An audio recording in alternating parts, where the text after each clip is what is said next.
좋은 날입니다. 오늘도 말씀 안에 승리하는 하루 되시기를 기도하겠습니다. 오늘 생명의 산 본문은 사도행전 2장 14절부터 21절입니다. 오늘 본문에서는 베드로가 자신들에게 임한 성령님의 역사하심이 요엘의 예언을 성취하는 일임을 선포하는 모습이 나옵니다. 이 구절들을 통해 하나님께서 무엇을 말씀하시는지 한 절 한 절 살펴보도록 하겠습니다. 14절부터 15절입니다. 베드로가 11사도와 함께 서서 소리를 높여 이르되 유대인들과 예루살렘에 사는 모든 사람들아 이 일을 너희로 알게 할 것이니 내 말에 귀를 기울이라. 때가 제3시니 너희 생각과 같이 이 사람들이 취한 것이 아니라. 베드로는 120명이 성령님의 임재 안에서 각국의 언어로 진리를 선포하는 일로 인해 당황하고 놀라고 있는 디아스포라 유대인들과 예루살렘에 있는 모든 이들에게 이 일에 대해 설명하려 합니다.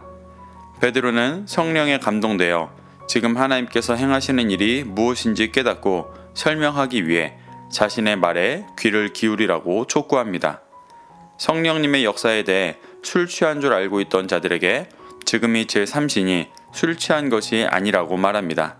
제3시는 유대의 시간 표현으로 우리나라의 표현으로는 오전 9시를 말합니다. 아침부터 120명의 사람들이 함께 술에 취해 있는 일은 매우 드문 일이기 때문에 당연히 이 시간에 술에 취해 각국의 방언을 말하는 것이 아니라고 하는 것입니다. 16절입니다. 이는 곧 선지자 요엘을 통하여 말씀하신 것이니 일러스되. 베드로는 성령님의 감동으로 지금의 상황이 구약의 선지자 요엘을 통해 말씀하신 것을 성취하는 일이라고 말합니다. 그가 알고 있던 구약의 지식이 성령님께서 임하시자 깨달아지고 선포하고 있는 것입니다. 베드로가 말하는 것이 무엇인지를 잘 이해하려면 베드로가 말하는 요엘서의 기본적인 배경을 알면 좋습니다. 요엘서는 제작 연대에 대해 여러 의견들이 있지만 주로 요아스 왕 때에 쓰여졌다고 말합니다. 이때는 유다가 바벨론에 멸망당하기 약 200여 년 전쯤이었습니다. 요엘은 죄를 범하는 남유다와 만민에게 환란이 임할 것이니 회개할 것을 촉구했었습니다. 그리고 환란 후에 임할 여호와의 날에 대해 선포합니다. 요엘이 말하는 환란은 남유다에만 국한된 것이 아니라 만민에게 해당되는 것이었습니다. 이 예언이 1차적으로 예루살렘이 바벨론에 의해 멸망당할 때 이루어졌었습니다. 그리고 베드로는 오늘 말하는 요엘서 2장 28절부터 32절의 예언이 지금 성취되는 때라는 것을 성령님께서 깨닫게 하셔서 선포하고 있는 것입니다. 17절입니다.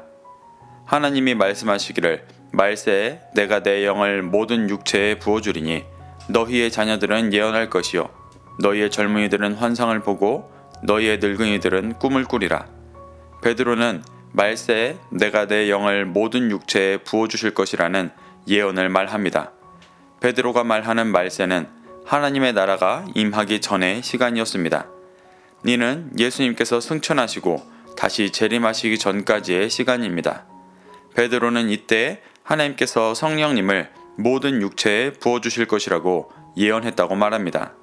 이는 오순절 120명에게 임하신 성령님의 임재가 끝이 아니라 말세에 믿는 모든 이들에게 임하실 것을 말하며 복음이 확장되어 갈 것을 말하는 것입니다. 그리고 여러 부류에게 역사하시는 성령님에 대해 말합니다. 베드로는 먼저 자녀들이 예언할 것이다 라고 말합니다. 예언한다라는 말이 요엘서 2장 28절에서는 장래의 일을 말할 것이다 라고 기록되어 있습니다. 장래의 일을 말한다는 것은 개인의 미래에 일어날 일을 점치는 것이 아니라 앞으로 하나님께서 행하실 일을 말하는 것입니다. 이것이 예언한다라는 말의 본질적인 의미입니다. 앞으로 예수님께서 재림하실 것이고 구원의 일을 행하실 것이라는 말을 하는 것입니다. 이는 제사장 나라로서 진리를 전하는 것입니다. 젊은이들은 환상을 본다고 말합니다. 젊은이는 요엘서 2장 28절에서 바후르로 쓰였습니다. 이는 택함 받은 자들이라는 뜻입니다. 이들이 환상을 본다는 것은 어떤 신비한 체험을 한다는 것이 아니라 이 역시 앞서 말한 예언과 같은 맥락에서 앞으로 하나님께서 행하실 일을 보는 것을 말합니다. 그 대표적인 예가 바벨론에 의해 예루살렘이 멸망당하고 다니엘이 환상을 본 일이었습니다. 다니엘은 요엘의 예언대로 택함 받은 자로서 환상을 보았습니다. 그는 다니엘서 7장에서 큰 짐승 넷이 바다에서 나와 차례차례 멸망당하는 모습을 보았습니다. 하나님은 네 짐승이 앞으로 일어날 4명의 왕이라고 말하셨습니다. 이는 바벨론과 그 이후 제국을 이룰 바사, 헬라, 로마에 대한 이야기였습니다. 하나님은 이 나라들이 결국은 모두 멸망당할 것이라고 말씀하셨습니다. 이것이 젊은이가 보낸 환상입니다. 베드로는 로마의 통치하에 있는 지금이 그 예언이 완성되어질 때라는 것을 깨닫고 요엘의 예언을 선포하고 있는 것입니다. 또 늙은이들은 꿈을 꿀 것이라고 말합니다. 여기서 말하는 늙은이는 요엘서에서 자켄으로 쓰였습니다. 이는 단지 나이가 많은 자가 아닌 장로, 성숙하고 지혜로운 자를 말합니다. 이들이 꿈을 꾼다는 것은 개인의 장밋빛 미래를 꿈꾼다는 것을 말하는 것이 아니라 앞으로 하나님께서 행하실 일을 꿈꾼다는 것입니다. 성경에서 꿈을 꾸는 성숙한 자의 모습을 가장 먼저 보여준 것이 야곱입니다. 야곱은 창세기 28장 12절에서 하나님의 사자들이 하늘에 닿은 사닥다리를 타고 그 위에 오르락 내리락 하는 모습을 꿈꿨습니다. 이는 이 땅의 그림자로 진리를 보여주는 것이 아닌 진리의 본체를 이 땅에 전하며 하나님의 나라가 임하는 모습을 보여주는 것입니다. 예수님은 요한복음 1장 51절에서 나다나엘에게 이 꿈을 꿀 것이라고 말씀하셨었습니다. 이것이 마지막 때 늙은이들이 꾸는 꿈이었습니다. 18절입니다. 그때 내가 내 영을 내 남종과 여종들에게 부어주리니 그들이 예언할 것이요. 베드로는 말세에 남종과 여종들에게도 성령님을 부어주셔서 예언할 것이라고 말합니다. 여기서 말하는 종은 당시 실제로 존재했던 노예를 말한다기보다 하나님의 뜻을 행하는 종들을 뜻합니다. 구약의 종을 뜻하는 단어 에베드는 왕의 뜻을 행하는 신하라는 뜻으로도 쓰였었습니다.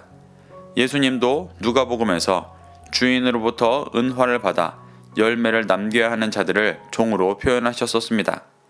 이들은 다 주인이 준 진리를 가지고 진리의 열매를 맺어야 하는 자들을 말하는 것입니다.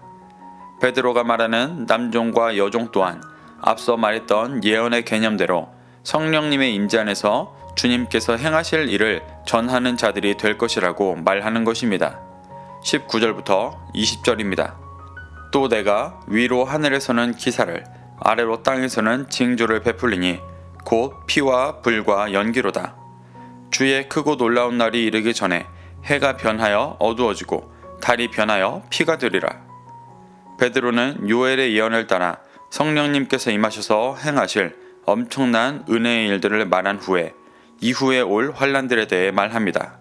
19절에서 하늘에서는 기사를 땅에서는 징조를 베푸시는데 그 징조가 피, 불, 연기라고 말합니다.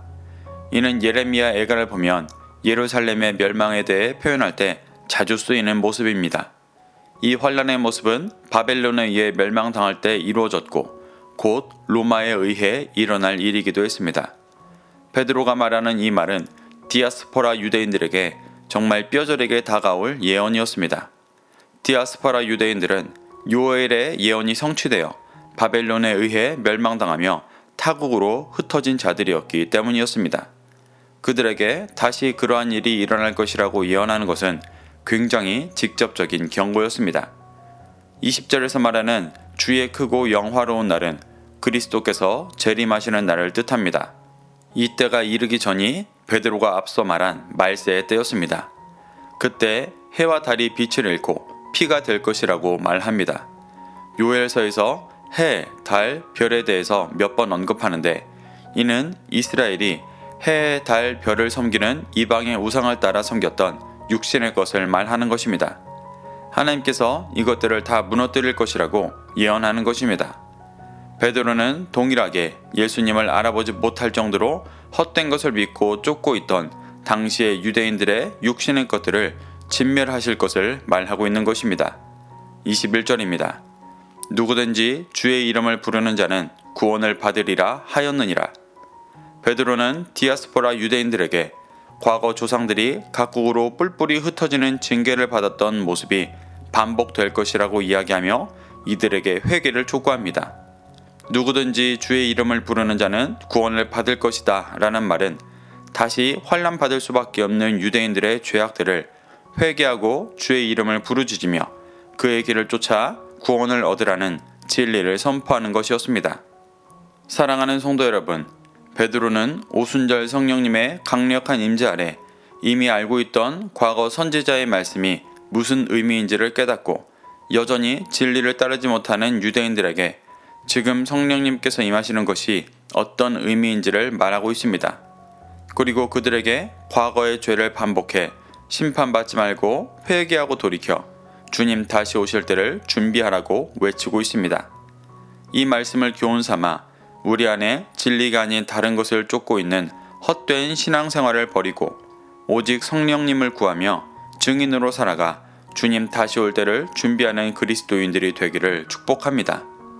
오늘도 이 말씀을 심령에 새겨 승리하는 하루 되시기를 기도하겠습니다.